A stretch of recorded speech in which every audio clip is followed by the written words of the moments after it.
Everyone, कैसे हो आप सभी लोग? आई होप आप बहुत अच्छे होंगे और अच्छे से तैयारी भी चल रही होगी। सो आज हम करने वाले हैं मंथली एमसीक्यू सीरीज का part 13 for the month of December. अगर आपने इसका प्रीवियस पार्ट नहीं देखा है तो आई बटन पे आप क्लिक कर सकते हैं। यहाँ पे इसको पार्ट नंबर 12 का आपको लिंक मिल जाएगा और इस लेक्चर की पीडीएफ और जो बाकी आपके प्रीवियस लेक्चर्स हैं उनकी पीडीएफ आपको हमारे टेलीग्राम चैनल पर मिल जाएगी। ठीक है, जिसका लिंक जो है मैंने डिस्क्रिप्शन बॉक्स में दिया हुआ है, आप यहाँ से इसको ज्वाइन कर सकते हैं और सारे ही पीडीएफ डाउनलोड कर पाएंगे यहाँ से। तो चलिए स्टार्ट करेंगे आज का lecture. Now next up question है, which among the following option is incorrect with respect to PhD Chamber of Commerce and Industry, that is PhD CCI's report titled States Performance Indicator Report Paving India's Green Path for Sustainable and Inclusive Development released during the States Policy Conclave जो आपकी न्यू दिल्ली में हुई थी। तो basically यहाँ पे एक report release की गई है PhD CCI की तरफ से, जिसमें स्टेट्स जो हमारे इंडियन स्टेट्स हैं उनके परफॉर्मेंस की बात की गई है डिफरेंट इंडिकेटर में, और ये प्रोग्रेस यहाँ पे स्टेट्स की देखी जा रही है, परफॉर्मेंस देखी जा रही है आफ्टर कोविड। ठीक है, तो पहला स्टेटमेंट आपका यहाँ पे क्या है कि report highlighted that 25 states in India achieved more than 7% growth in a gross state domestic product. ठीक है, जो ग्रॉस स्टेट डोमेस्टिक प्रोडक्ट है इसमें 25 स्टेट्स ऐसे हैं जिन्होंने मोर देन 7% की ग्रोथ यहाँ पे दिखाई है, वेयर एज आपके 17 स्टेट्स ऐसे हैं जिन्होंने मोर देन 9% ग्रोथ यहाँ पे ग्रोथ रेट यहाँ पे शो किया है। ठीक है, नेक्स्ट पॉइंट्स आपका कह रहा है पंजाब, हरियाणा एंड उत्तर प्रदेश जो है they were the top performers in the agriculture production. Then Kerala, Madhya Pradesh and Goa जो है इसने रिन्यूएबल एनर्जी कैटेगरी में टॉप किया है। देन छत्तीसगढ़, मध्य प्रदेश एंड उड़ीसा इन्होंने लीड किया है मिनरल रिसोर्सेज इंडिकेटर में। और लास्ट पॉइंट है महाराष्ट्र, गुजरात और कर्नाटका ने लीड किया है इंडस्ट्रियल एंड टेक्नोलॉजिकल एडवांसमेंट में। तो यहाँ पे आपके कुछ की इंडिकेटर्स हैं जैसे एग्रीकल्चर, रिन्यूएबल एनर्जी हो गया, mineral resources, industrial and technical advancement. तो इसमें यहाँ पे टॉप स्टेट्स आपको बताए गए हैं। ठीक है, अब आपको आंसर यहाँ पे क्या करना है, इन सब में से इनकरेक्ट ऑप्शन कौन सा है, तो answer is option number C, that is Kerala, Rajasthan और गोवा जो है इसने टूरिज्म कैटेगरी में टॉप किया है, whereas renewable energy project की अगर बात करें तो राजस्थान और गुजरात ने इसमें टॉप किया है। ठीक है, बाकी आपके इंडिकेटर जो बचे इंफ्रास्ट्रक्चर की कैटेगरी में तमिलनाडु और आंध्र प्रदेश ने सबसे अच्छी प्रोग्रेस यहाँ पे शो की है, whereas education and health care innovation में टॉप किया है केरला और तमिलनाडु ने। क्लियर है। नाउ स्टार्टिंग इन्फॉर्मेशन देखते हैं PhD CCI की। इसकी शुरुआत की गई थी 1905 में। हेडक्वार्टर लोकेटेड है न्यू दिल्ली में। प्रेसिडेंट करंटली है हेमंत जैन एंड इसके CEO एंड सेक्रेटरी जनरल कौन है, doctor Ranjit Mehta. Next question is, as per the data released by the Ministry of Finance, the gross non-performing asset, that is GNPA ratio of public sector banks have declined to -% in September 2024 from 14.58% in March 2018. तो मार्च 2018 के अगर हम comparison में बात करें तो सितंबर 2024 में जो GNPA था हमारा पब्लिक सेक्टर बैंक का, ये डिक्लाइन होके 3.12% हो गया है। सो आंसर है इज ऑप्शन नंबर डी। अगर की पॉइंट्स की यहाँ पे बात करें तो इम्प्रूवमेंट जो देखी गई है पब्लिक सेक्टर बैंक्स में, इसमें as per the data release by ministry of finance, तो यहाँ पे बोला गया है जो क्यूमुलेटिव नेट प्रॉफिट है ये आपका हाईएस्ट था फाइनेंशियल ईयर 2024 में, विच इज ₹1.41 लाख करोड़। ठीक है, अगर फाइनेंशियल ईयर 2023 के कंपैरिजन में यहाँ पे बात करी जाए तो 23 में ही आपका 1.05 लाख करोड़ था और इस बार 1.41 लाख करोड़ था फाइनेंशियल ईयर 2024 में। वहीं पे अगर हम क्वार्टर वन की बात करें, फर्स्ट हाफ की बात करें फाइनेंशियल ईयर 2025 की, तो इसमें हमने नेट प्रॉफिट जो पब्लिक सेक्टर बैंक का रजिस्टर किया है वो आपका है 0.86 लाख करोड़ का। ठीक है, नेक्स्ट पॉइंट यहाँ पे बता रहा है आपको CRAR, capital to risk weightage asset ratio, ये आपका बेसिकली इम्प्रूव हुआ है पब्लिक सेक्टर बैंक्स का। कितने बेसिस पॉइंट, 393 बेसिस पॉइंट की आपका इंक्रीज हुआ है, विच इज 15.43%। ठीक है, 15.43% ये आपका जो है आपका इम्प्रूव हुआ है। ओके, लास्ट पॉइंट से जो ग्रॉस एडवांस है आपका स्केड्यूल कमर्शियल बैंक्स का, इसमें भी हमें ग्रोथ देखने को मिली है, विच इज योर, अगर मार्च 2024 की बात करें तो ये आपका इंक्रीज हुआ है till to the ₹175 lakh crore. वहीं पे ये आपका अगर बात करें 2004 से 14 के बीच में, तो इसमें भी हमें इम्प्रूवमेंट देखने को मिली है। ₹61 लाख करोड़ ये आपका 2014 में हो गया था और फर्दर 2024 में ये कितना हुआ था, 175 लाख करोड़ का। ओके, Next up question है, in December 2024 the President Draupadi Murmu granted assent to भारतीय वायुयान विधेयक 2024 विच रिप्लेस द डैश एक्ट।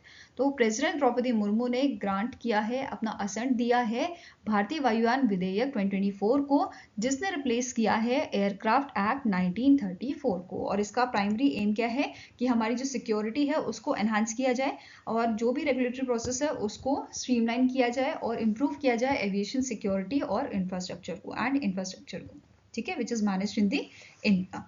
अब बेसिकली जो एयरक्राफ्ट एक्ट 1934 था, इसको क्यों रिप्लेस किया है? क्योंकि इसमें बहुत सारी रिडंडेंसीज थी, ठीक है, बहुत सारी चीजें ओवरलैप कर रही थी और इसको ऑलरेडी 21 बार जो है अमेंड किया गया है। अमेंड मतलब होता है चेंजेस किए जाना, ठीक है। तो अमेंड इसको 9 डिकेड्स में इसको 21 बार जो है चेंज इसमें लाया गया है। फाइन। और अभी भारतीय वायुयान विधेयक 2024 से रिप्लेस किया गया है एयरक्राफ्ट एक्ट 1934। क्लियर है? नाउ कुछ इंपॉर्टेंट फीचर्स देख लेते हैं। अगर अथॉरिटी की बात करें तो यहाँ पे बोला गया है 3 अथॉरिटी जो है वो सेटअप की गई है, ठीक है, जिसे DGCA हो गया, directorate general of civil aviation, bureau of civil aviation security and aircraft accident investigation bureau with the central government of India overseeing them. तो ये 3 अथॉरिटी पहले भी थी, बट अब क्या यहाँ पे बोला गया है कि सेंट्रल गवर्नमेंट इसको ओवरसी करेगी, ठीक है। दूसरा पॉइंट क्या बोल रहा है कि अगर इसमें क्या बोला है, यहाँ पे एक प्रोविजन जो है ऐड किया गया है, अगर आप अपील करते हो DGCA या BCAs के ऑर्डर्स को, उनके अगेंस्ट में अगर आप अपील करते हो तो they will be directed to the central government और फर्दर अपील्स यहाँ पे अलाउड नहीं होंगी, ठीक है। नेक्स्ट आपको यहाँ पे बोला गया है जो बिल है, it empowers DGCA to regulate not only the manufacture, repair and maintenance. तो DGCA जो मैन्युफैक्चर, रिपेयर और मेंटेनेंस को देखता था, इसको रेगुलेट करता था, अब इनके अलावा ये डिजाइन और लोकेशंस जो है वो भी यहाँ पे उसमें भी अपनी भूमिका निभाएगा, ठीक है। नाउ जो ये नेक्स्ट हमारा नया बिल आया है, इसका एम है एम्पावर करना गवर्नमेंट को so that they can make rules for investigation of any air accident और incident। जो भी इंसिडेंट होता है या एयर एक्सीडेंट होता है उसके लिए गवर्नमेंट जो है अच्छे जो है रूल्स लाए फॉर द इन्वेस्टिगेशन, ठीक है। इसके अंदर नए रूल्स लाए जाएंगे। नेक्स्ट चीज यहाँ पे बोली गई है, जो ये नया बिल आया है, ये बेसिकली जो आपकी रिस्पॉन्सिबिलिटी है, कौन सी responsibility? For managing the radio telephone operator restricted certificate and licence testing process. ये दोनों काम जो है इसकी रिस्पॉन्सिबिलिटी डिपार्टमेंट ऑफ टेलीकम्युनिकेशन से हटा के अब DGCA को ट्रांसफर करी गई है, ठीक है। नेक्स्ट पॉइंट, ये जो प्रोसेस है ये सिंप्लीफाई करेगा पायलट्स के लिए, मतलब सिंप्लीफाइड यहाँ पे प्रोसेस होगा पायलट्स के लिए, so that they can obtain their certificates from a single authority. पहले उन्हें अलग अलग अथॉरिटी से बात करनी पड़ती थी, अब यहाँ पे सिंगल अथॉरिटी से ही ये प्रोसेस किया जा सकेगा, ठीक है। तो सिंप्लीफाई हो गया। नेक्स्ट पॉइंट यहाँ पे क्या बोल रहा है, इवन यहाँ पे पेनल्टीज की बात भी की गई है इस बिल में, कि अगर कोई रूल्स ब्रेक करता है, उनको वॉयलेट करता है, जैसे illegal carriage of prohibited goods and failure to comply with the aviation rules, then they have to go through the penalties. और पेनल्टीज यहाँ पे क्या की गई हैं कि 2 साल की जेल हो सकती है, इम्प्रिजनमेंट हो सकती है, साथ में 1 करोड़ रुपए का यहाँ पे फाइन भी लगाया जा सकता है, या दोनों ही चीजें लगाई जा सकती है। Okay. Next is the USA based credit rating agency Fitch Rating lowered India's GDP growth forecast by dash basis point to 6.4% for financial year 2025। तो जो फिच रेटिंग है, इन्होंने पहले प्रोजेक्शन दी थी आपकी 7% की, अब इसे रिड्यूस करके कितना कर दिया गया है फाइनेंशियल ईयर 2025 की, तो 6.4% कर दिया गया है। और यहाँ पे हमें जो है ड्रॉप देखने को मिला है 60 बेसिस पॉइंट का। तो आंसर हो जाएगा ऑप्शन नंबर बी, ठीक है। फाइनेंशियल ईयर 2026 के लिए जो प्रोजेक्शन दी गई है, ये दी गई है 6.5% की। नाउ स्टैटिक इन्फॉर्मेशन देखें तो करंट प्रेसिडेंट इसके हैं यान लिंडेल, हेडक्वार्टर्स का लोकेटेड है आपका न्यूयॉर्क में। Next question है, which company has recently in December renewed its partnership with Telenor Denmark for another 5 years to manage Telenor Denmark's information technology infrastructure। तो रिसेंटली TCS द्वारा जो है 5 साल का MOU यहाँ पे किया गया है, या रिन्यू किया गया है पार्टनरशिप 5 साल के लिए। किसके साथ?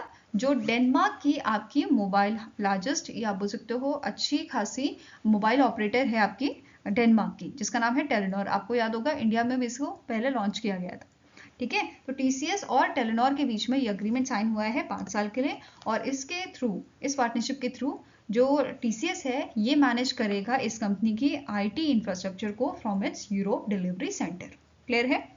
नाउ नेक्स्ट आपको क्वेश्चन है, in December 2024 the Francois Bayrou appointed as a prime minister of which country? तो रिसेंटली फ्रैंकोइस बेरोवस जो हैं इनको अपॉइंट किया गया है प्राइम मिनिस्टर फ्रांस का।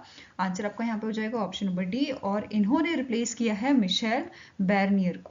क्लियर है? नाउ फ्रांस की बात करें तो इसके करंट प्रेसिडेंट कौन है? एमेन्युअल मैक्रोन। हेडक्वार्टर इसका कैपिटल जो है वो लोकेटेड है आपका पेरिस में, पेरिस फ्रांस में, एंड करेंसी इसकी है आपकी है यूरो। ओके, नेक्स्ट क्वेश्चन है, वारबर्ग पिंकस जो आपकी यूएसए बेस्ड कंपनी है, इसने एक्वायर किया है कितना % stake of a Shriram housing finance limited, जो आपकी सब्सिडी है श्रीराम फाइनेंसिंग लिमिटेड की। ठीक है, तो बेसिकली वारबर्ग पिंकस ने जो है 84.44% स्टेक एक्वायर किए हैं आपके श्रीराम हाउसिंग फाइनेंस के, जो स्टेक बेसिकली आपके थे, बिलोंग करते थे श्रीराम फाइनेंस लिमिटेड के। ठीक है, तो श्रीराम फाइनेंस लिमिटेड ने अपने 84.44 स्टेक, जो एंटायर स्टेक थे इनके, वो यहाँ पे इन्होंने जो है सेल कर दिए हैं वारबर्ग पिंकस को। ठीक है, यूएसए बेस्ड कंपनी को। तो आंसर आपका यहाँ पे क्या हो जाएगा? It is option number B, 84.44%।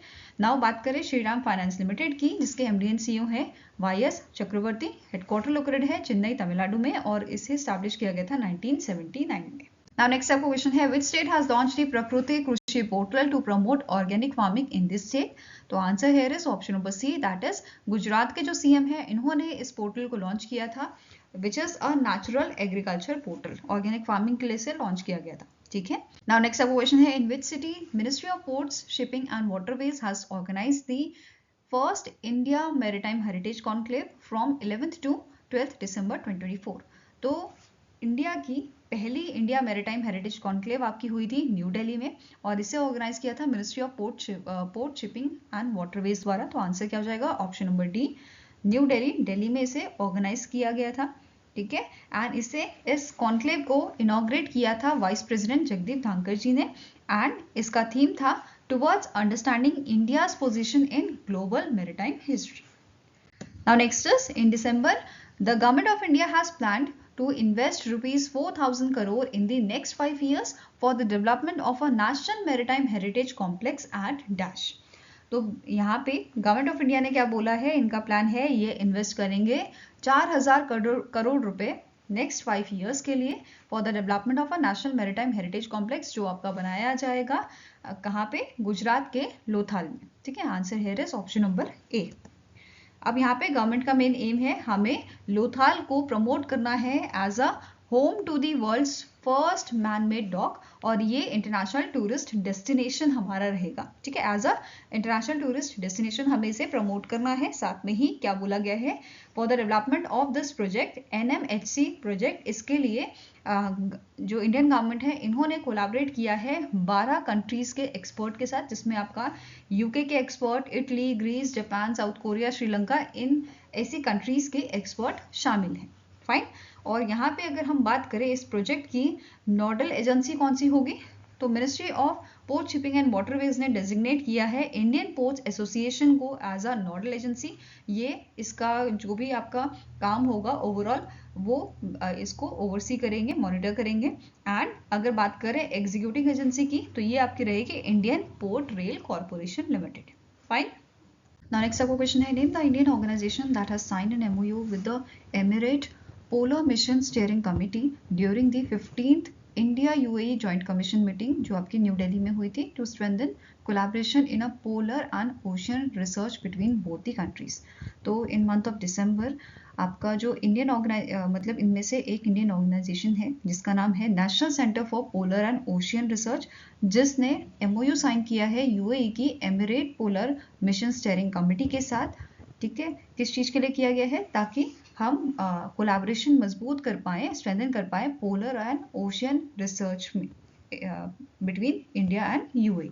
ठीक है, तो आंसर यहाँ पे क्या हो जाएगा? इट इज ऑप्शन नंबर ई। और इस मीटिंग को जॉइंटली चेयर किया था इंडिया के external minister S Jaishankar ji and जो आपके फॉरेन मिनिस्टर है UAE के शेख अब्दुल बिन ज़याद अल नहाई जी ने। ठीक है, इसके साथ यहाँ पे 4th India UAE strategic dialogue भी आपका हुआ था, 12 दिसंबर को ये हुआ था।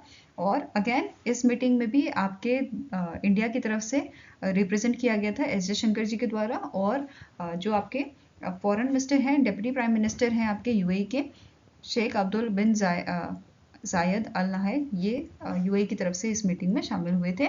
और यहाँ पे इन्होंने डिस्कशन किया था कि हम कैसे स्ट्रैटेजिक पार्टनरशिप को और एक्सपैंड कर सकते हैं इन द एरियाज, जैसे आपका डिफेंस हो गया, emerging technologies, nuclear energy, polar research, इन सब में। क्लियर है? नाउ स्टैटिक इन्फॉर्मेशन देख लेते हैं। यूएई के करंट प्रेसिडेंट कौन है? मोहम्मद बिन जायद अल नाहयान। प्राइम मिनिस्टर कौन है? Mohammed bin Rashid Al Maktoum. Currencies की है दिरहम और कैपिटल है अबू धाबी।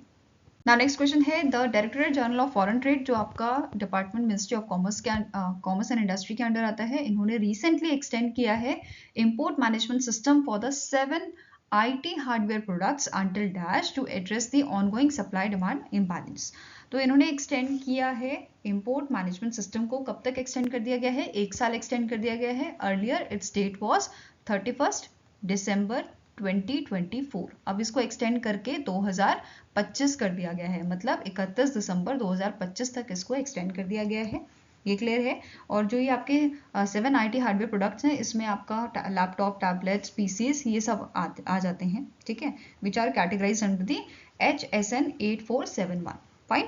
नाउ DGFT ने यहाँ पे क्या बोला है अपने नोटिफिकेशन में कि जो इम्पोर्टर्स हैं वो न्यू ऑथराइजेशन सिक्योर करना पड़ेगा उनको फॉर द 2025, एंड इसके लिए इन्होंने जो सबमिशन है उसके लिए पोर्टल इन्होंने ओपन किया है 13 दिसंबर 2024 से टिल दी 15 दिसंबर 2025। तो एप्लीकेशन यहाँ पे सबमिट की जा सकती हैं, okay, for the year 2025। Okay, now next question है, who has launch the switch EI V12, India's first low floor electric city bus. ठीक है, तो इनमें से कौन से शख्स हैं जिनके द्वारा स्विच EI V12 जो है इसको लॉन्च किया गया था? इंडिया की जो पहली लो फ्लोर ई बस है, इलेक्ट्रिक बस है, इलेक्ट्रिक सिटी बस है ये। It was launch by the ministry of road and transport, जिनके यूनियन मिनिस्टर हमारे कौन है? नितिन गडकरी जी। तो आंसर आपका हो जाएगा यहाँ पे ऑप्शन नंबर सी। अब बात करें इस बस की, तो इसे डेवलप किया है स्विच मोबिलिटी लिमिटेड ने, जो आपका पार्ट है Hinduja group and Ashok Leyland. Basically इनकी पार्टनरशिप से ये ऑर्गेनाइजेशन बनी है जिसने इसे डेवलप किया है। इसके फीचर्स की बात करें तो इसमें आपकी जो बैटरी है ये है अप टू 400 किलोवाट आवर इसकी कैपेसिटी है। एंड साथ में ही यहाँ पे अगर कैपेसिटी की बात की जाए पैसेंजर की, तो ये अप टू 39 पैसेंजर्स इसमें आ सकते हैं इजीली। साथ में ही फैसिलिटी यहाँ पे प्रोवाइड की गई है व्हील चेयर रैम्प की, close circuit television, that is मतलब CCTV कैमराज यहाँ पे आपके जो हैं वो लगाए गए हैं, रियल टाइम व्हीकल मॉनिटरिंग यहाँ पे होएगी। तो ये सारे फीचर्स के साथ इसको लॉन्च किया गया है। साथ में ही स्विच E1 जो लो फ्लोर इलेक्ट्रिक सिटी बस है, इसको इंट्रोड्यूस किया गया है यूरोपियन मार्केट में। स्पेन में इसको जो है वर्चुअली लॉन्च किया गया है। फाइन। स्विच मोबिलिटी ने यहाँ पे एक स्टेटमेंट दी है कि इंडिया का जो इलेक्ट्रिक सिटी बस मार्केट है, इट इज एक्सपेक्टेड कि ये ग्रो करेगा at a compound annual growth rate of 21% by the 2030। तो ये स्टेटमेंट इन्होंने यहाँ पे प्रोवाइड किया था with EV penetration of 70%। Next आपका क्वेश्चन है, name the company that has commenced the commercial operation of 1980 megawatt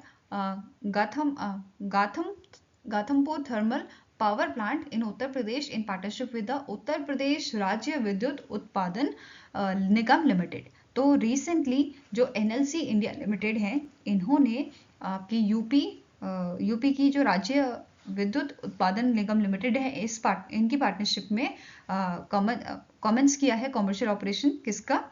1980 megawatt Gautampur thermal power plant का, ठीक है, जो लोकेटेड आपका उत्तर प्रदेश में। तो आंसर है ऑप्शन नंबर E।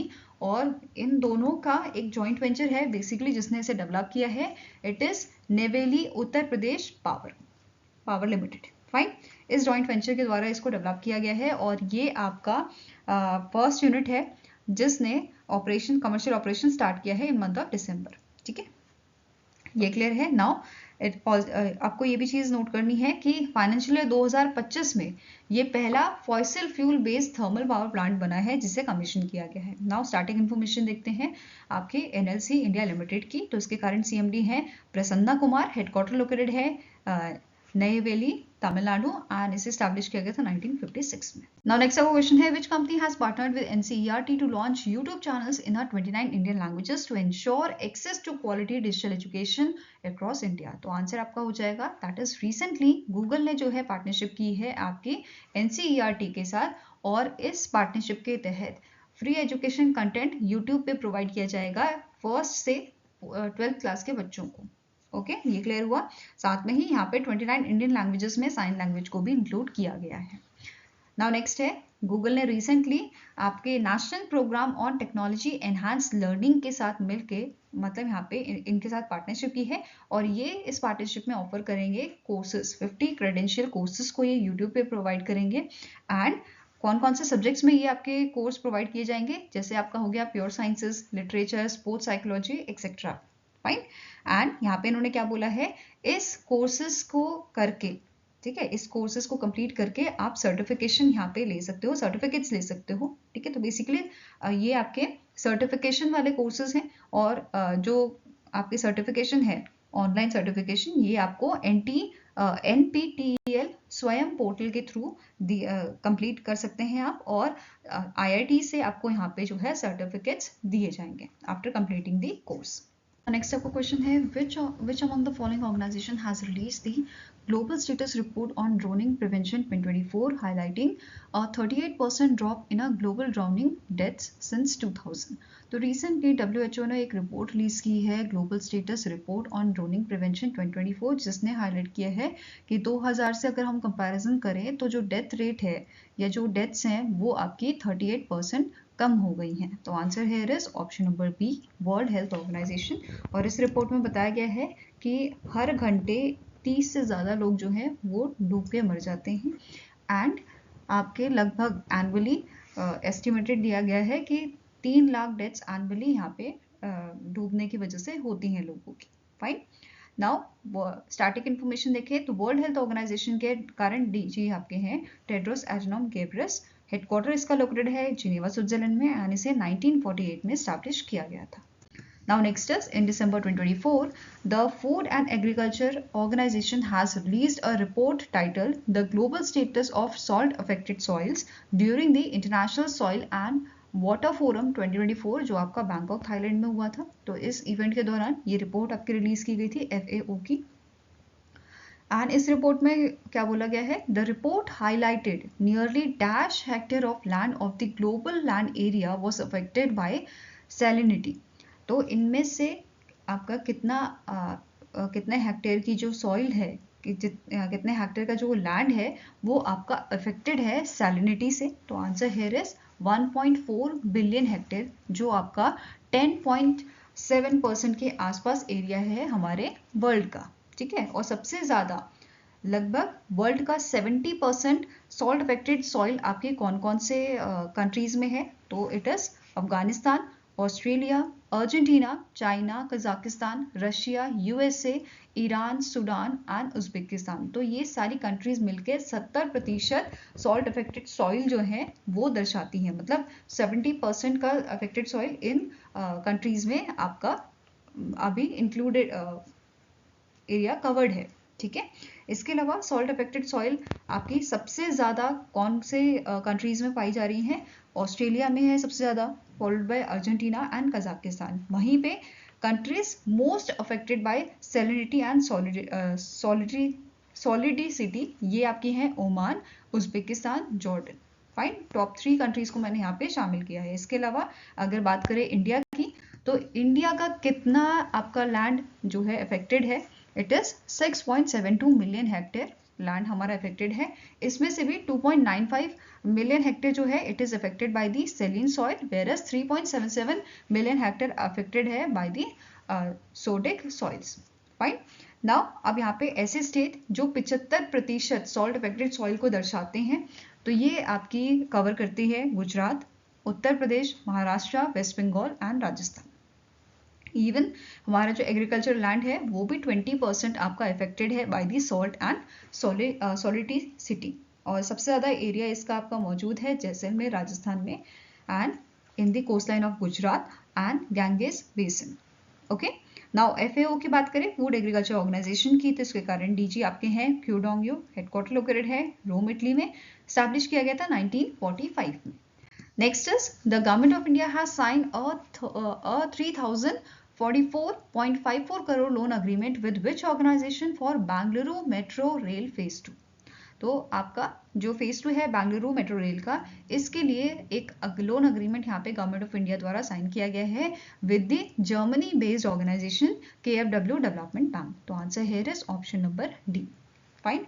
जो ये प्रोजेक्ट है आपका सेकेंड फेज, इसके लिए बहुत सारी ऑर्गेनाइजेशन ने ऑलरेडी फाइनेंशियल असिस्टेंट यहाँ पे प्रोवाइड किया है इस फेज 2 के लिए। जैसे 2023 में REC लिमिटेड ने आपका लगभग 3000 प्लस जो है, ठीक है, 3000 प्लस का यहाँ पे आपको लोन अग्रीमेंट साइन किया था, या फाइनेंशियल असिस्टेंट जो है वो प्रोवाइड की थी इस प्रोजेक्ट के लिए। देन ADB ने भी यहाँ पे जो है आपका असिस्टेंट दिया था, लगभग आपका था ये $500 मिलियन का।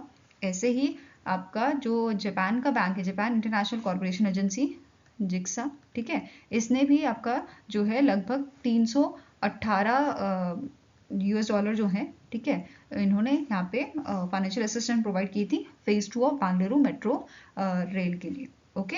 अभी यहाँ पे जो जर्मनी बेस्ड बैंक है इसके साथ अग्रीमेंट साइन हुआ है, उन्होंने 3044.54 करोड़ का लोन अग्रीमेंट यहाँ पे साइन किया है। फाइन। आप सिग्नेटरीज यहाँ पे कौन थे? आपके इंडिया की तरफ से मनीषा सिन्हा थी, additional secretary department of economic affairs की, एंड आपका जो KfW ऑर्गेनाइजेशन है इसकी तरफ से कैरोलिन गैसनर जो है, उन्होंने इस अग्रीमेंट को साइन किया था। फाइन। कुछ और इन्फॉर्मेशन देख लेते हैं, जैसे बेंगलुरु मेट्रो रेल प्रोजेक्ट जो है इसका दूसरा नाम है नमा मेट्रो, एंड इसकी ऑपरेशन लेंथ जो है, ठीक है, with operational length of 76.95 kilometre, ये इंडिया का सेकेंड लॉन्गेस्ट मेट्रो नेटवर्क बन जाता है इंडिया का। फर्स्ट नंबर पे अगर बात करें तो फर्स्ट नंबर पे आपका बना हुआ है Delhi metro. Okay. Now static information भी देख लेते हैं। Bangalore metro rail corporation limited की, इसका हेडक्वार्टर आपका बेंगलुरु कर्नाटका में लोकेटेड है। 1994 में इसको स्टैब्लिश किया था और इसके कारण MD है Maheshwar Rao ji. Okay. Next is RBI ने रिसेंटली जो है कैंसिल किया है सर्टिफिकेट ऑफ रजिस्ट्रेशन। इनमें से कौन से NBFC का, ठीक है, इनमें से कौन से NBFC का लाइसेंस कैंसिल हुआ है? तो आंसर आपका हो जाएगा जेवरॉन फाइनेंस प्राइवेट लिमिटेड का। Answer here is option number E। और इनका जो लाइसेंस है, जो सर्टिफिकेट ऑफ रजिस्ट्रेशन है, वो कैंसिल क्यों हुआ है? क्योंकि इन्होंने RBI की जो गाइडलाइन होते हैं उसको वायलेट किया है। जैसे इन्होंने आउटसोर्स किए हैं ऑपरेशन जैसे credit appraisal, loan disbursal, interest rate determination, KYC verification, ये सब इन्होंने थर्ड पार्टी से करवाया है। ठीक है। साथ में ही इनकी इरेगुलर लेंडिंग प्रैक्टिस और जो RBI के डिजिटल लेंडिंग गाइडलाइंस थी उनको ब्रीच करने की वजह से इनका लाइसेंस जो है, इनका सर्टिफिकेट ऑफ रजिस्ट्रेशन जो है वो कैंसिल किया गया है। नेक्स्ट क्वेश्चन है, which bank has ended their 8-year partnership for co-branded credit cards due to changes in synergies with Bajaj finance limited. तो RBL बैंक और बजाज फाइनेंस लिमिटेड जो है, इन दोनों के बीच में 2016 में अग्रीमेंट साइन हुआ था। ठीक है, एक पार्टनरशिप हुई थी इन दोनों के बीच में क्रेडिट कार्ड, को ब्रांडेड क्रेडिट कार्ड को लेके। फिर इन्होंने इसे 2021 में रिन्यू भी किया था। ठीक है, उसके बाद अब 2024 में इन्होंने ये जो पार्टनरशिप है इसको तोड़ दिया है। ठीक है, ये बंधन इन्होंने तोड़ दिया है क्योंकि यहाँ पे RBL बैंक जो है, इसके क्रेडिट कार्ड में थोड़ी गिरावट देखने को मिली है। इस वजह से ये आपका जो है कोलैबोरेशन इन्होंने एंड कर दिया है। 8 साल का पार्टनरशिप इन्होंने जो है अपनी खत्म कर दी है। नाउ बात करेंगे बजाज फाइनेंस लिमिटेड की। तो इसके करंट MD हैं आपके राजीव जैन। इसे स्टैब्लिश किया गया था 1987 में और इसका हेडक्वार्टर लोकेटेड है आपका पुणे, महाराष्ट्र में। नाउ नेक्स्ट आपका क्वेश्चन है, during the 5th edition of Sambhav summit जो आपका न्यू दिल्ली में हुआ था, इस इवेंट के दौरान अमेजॉन ने एक MOU साइन किया है department for promotion of industry and internal trade के साथ, दैट इज DPIIT के साथ। एंड इस इवेंट में अमेजॉन ने कमिट किया है कि ये कुछ अमाउंट जो है वो इन्वेस्ट करेंगे इनके संभव वेंचर फंड से for digitising consumer goods manufacturing in India. तो ये कितना अमाउंट इन्होंने यहाँ पे कमिट किया है? तो it is $120 million. Answer here is option number C। और जो ये पार्टनरशिप है इसका मेन एम क्या है? बेसिकली एनहांस करना इंडिया के ग्लोबल मैन्युफैक्चरिंग और एक्सपोर्ट्स को। क्लियर है। साथ में ही जो ये इन्वेस्टमेंट है जो यहाँ पे 120 मिलियन यूएस डॉलर की जा रही है, ये कमिट किया गया है कि ये करेंगे।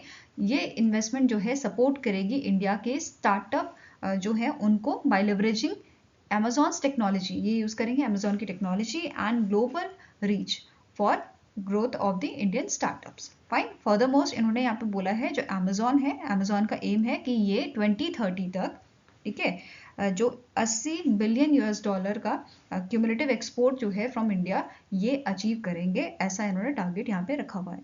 क्लियर है? नाउ स्टैटिक इन्फॉर्मेशन की बात करेंगे। Amazon.com के सीईओ कौन है? Andy Jassy. हेडक्वार्टर्स का लोकेटेड आपका सीटल, वॉशिंगटन, यूएसए में। नेक्स्ट क्वेश्चन है, name the company that has partnered with Amazon Finance India Private Limited to enhance credit solutions for the customer and merchant। तो recently जो हमारी NBFC है L&T Finance Limited, इस company ने जो है पार्टनरशिप की है Amazon Finance India के साथ, ताकि Amazon के जो कस्टमर और मर्चेंट्स हैं उनको क्रेडिट सॉल्यूशंस जो है अच्छे एनहांस्ड क्रेडिट सॉल्यूशन जो है वो प्रोवाइड किए जा सकें। तो आंसर आपका हो जाएगा option number A. Now static information देखेंगे तो L&T फाइनेंस के आपके एमडी सीईओ है सुदीप्ता रॉय। हेडक्वार्टर लोकेटेड है इसका मुंबई, महाराष्ट्र में। नेक्स्ट आपका क्वेश्चन है, the Oxford University Press selected dash as a word of the year 2024। So 2024 के लिए ऑक्सफोर्ड यूनिवर्सिटी ने word of the year select किया है ब्रेन रॉट को। ठीक है, किसे सेलेक्ट किया है? ब्रेन रॉट को ही सेलेक्ट किया है। अगर वहीं पे बात करें हम 2023 की, तो 2023 का वर्ड ऑफ द ईयर आपका था रिस। अब ब्रेन रॉट होता क्या है? आप एक चीज आपने देखी होगी, जब आप कोई नेगेटिव कंटेंट देख रहे हो और लगातार नेगेटिव कंटेंट देखे जा रहे हो तो आपके ब्रेन में उस चीज का इफेक्ट पड़ता है और आप उसके जो आपकी रियल जिंदगी है उस पर भी आप उसका इफेक्ट देखने को आपको मिलेगा। ठीक है, तो ये चीज होती है ब्रेन रॉट की। जो भी चीज आप देख रहे हो उससे आपके ब्रेन में इफेक्ट पड़ रहा है और आप वैसे ही चीजें जो है अट्रैक्ट कर रहे हो। ठीक है, ब्रेन रॉट एक टर्म है that refers to the negative psychological and cognitive effects of consuming low quality और अनचैलेंज्ड ऑनलाइन कंटेंट। ठीक है, ये चीज आपने नॉर्मली भी ऑब्जर्व की होगी। जैसे आपका कोई फ्रेंड होगा, अगर वो नेगेटिव कंटेंट ही देखे जा रहा है तो उसकी जो थिंकिंग होती है या उसके जो थॉट्स होते हैं वो नेगेटिव ही आपको देखने को मिलते हैं। ठीक है, ये चीज आपने खुद पे भी कभी आप उसे ऑब्जर्व करके देखना, जो भी चीज आप देख रहे हो उससे क्या इफेक्ट पड़ रहा है। ठीक है, नेक्स्ट क्वेश्चन है, who is elected as a general secretary of All India State Bank Officers Federation. AISBOF के न्यू सेक्रेटरी, जनरल सेक्रेटरी जो है अपॉइंट किए गए हैं, इलेक्ट किए गए हैं। इनका नाम क्या है? रूपम रॉय। क्या नाम है इनका? रूपम रॉय। और रिसेंटली इस ऑर्गेनाइजेशन के प्रेसिडेंट भी जो है अपॉइंट किए गए हैं, जिनका नाम है अरुण कुमार बिशोई। ठीक है, क्या नाम है इनका? अरुण कुमार बिशोई। और रूपम रॉय जी जो है इन्होंने सक्सीड किसे किया है? दीपक कुमार शर्मा जी को। नाउ इस ऑर्गेनाइजेशन की बात करें तो हेडक्वार्टर्स का बेंगलुरु, कर्नाटका में लोकेटेड है और इसे 1965 में स्टैब्लिश किया गया था। Now next is, recently in December the investor education and protection fund authority IEPFA under the Ministry of Corporate Affairs signed an MOU with Association of Chartered Certified Account, that is ACCA, to enhance financial education across India. Where is the headquarter of ACCA located? तो ACCA आपकी global organisation है जिसका headquarter आपका London, UK में located है। और India की investor education and protection fund authority के साथ इन्होंने कोलैबोरेशन किया है, MOU साइन किया है 4 साल के लिए। और इन 4 सालों में, ठीक है, ये जो प्रोग्राम है इनका financial education for you program, इस प्रोग्राम के तहत ये इंडिया के बच्चे जो आपके 6th ग्रेड से 9th ग्रेड के बच्चे हैं उनको यहाँ पे जो है इनकी जो फाइनेंशियल डिसीजन मेकिंग है उसको एनहांस करेंगे। बेसिकली 4 साल का यहाँ पे कोर्स है जो टारगेट करेगा स्कूल के बच्चों को, और ये उनकी जो फाइनेंशियल एजुकेशन है, बेसिकली बेसिक फाइनेंशियल एजुकेशन, वो इम्प्रूव करेगा। ठीक है, IEPFA की बात करें तो इसे स्टैब्लिश किया गया था 2016 में। इसके करंट CEO हैं अनीता शाह केला, जिन्होंने इस अग्रीमेंट को साइन किया था IEPAF की तरफ से, एंड इसका हेडक्वार्टर लोकेटेड है न्यू दिल्ली, दिल्ली में। ठीक है, ये अग्रीमेंट इन्होंने हेलन ब्रांड के साथ साइन किया था, जो CEO है आपकी, चीफ एग्जीक्यूटिव है ACCA की। ठीक है, नाउ जो ये ऑर्गेनाइजेशन है इसकी शुरुआत 1904 में की गई थी। करंट प्रेसिडेंट इसके हैं आयला मैजिक। हेडक्वार्टर लोकेटेड है लंदन, यूके में, अभी हमने डिस्कस किया। नेक्स्ट हम बात करते हैं नेशनल और इंटरनेशनल डे की। तो पहला आपका डे यहाँ पे है international day to end violence against sex worker. तो इस दिन को हम ऑब्जर्व करते हैं 17 दिसंबर को। और यहाँ पे अगर हम बात कर रहे हैं इसके अलावा इससे रिलेटेड जो डेज हैं वो भी डिस्कस करेंगे। इसी के साथ हमने एक और चीज़ जो नोट करनी है कि 2022 में सुप्रीम कोर्ट ने रिकॉग्नाइज किया था सेक्स वर्क को एज अ प्रोफेशन। तो ये भी इंपॉर्टेंट हो जाता है, पुरानी न्यूज़ है, क्या पता क्वेश्चन में बन जाए आपके। ठीक है, next international sex worker right day, ये आपका ऑब्जर्व किया जाता है 3 मार्च को। इंटरनेशनल हो डे या इंटरनेशनल सेक्स वर्कर डे ये 2 जून को ऑब्जर्व किया जाता है।